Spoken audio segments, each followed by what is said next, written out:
De nombreux mystères entourent les rivières, les lacs et les mers de la planète. Des histoires du monde entier indiquent que dans les profondeurs de l'eau vivent des créatures marines terrifiantes. Seuls quelques-uns sont certains de leur existence. D'autres cherchent à en avoir une image plus détaillée. La réalité est que ces histoires sont encore un mystère, une légende. En Amérique du Sud, plus précisément en Patagonie, en Argentine, dans les profondeurs du lac Nahuel Huapi, des témoins disent qu'une grande créature s'y trouve, avec un long cou et des nageoires, avec une apparence de serpent, mesurant entre 5 et 7 mètres de long.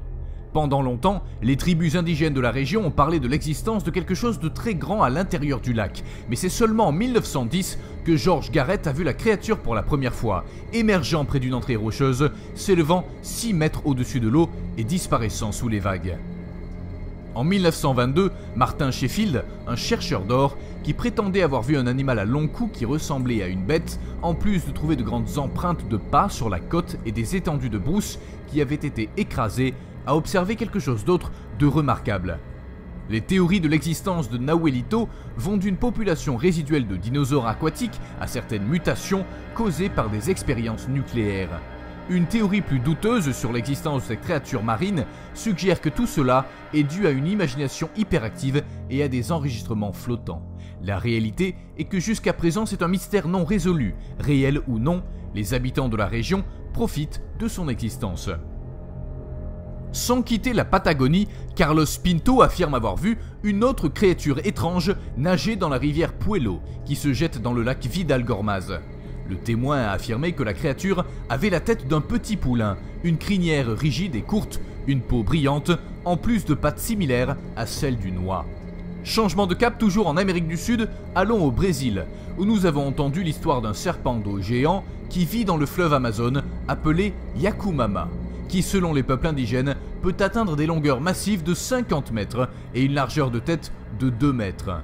On dit que la créature utilise un jet d'eau pour assommer sa proie, réussissant à abattre les arbres et tout ce qu'elle voit. En Colombie, sur le pittoresque lac Tota, une créature a été aperçue dans l'eau, un serpent noir aux yeux brillants connu sous le nom de baleine diable. Le mystère du monstre attira les premiers conquérants comme Gonzalo Jiménez de Quesada qui aperçut un poisson à la tête noire comme un bœuf, mais plus gros qu'une baleine.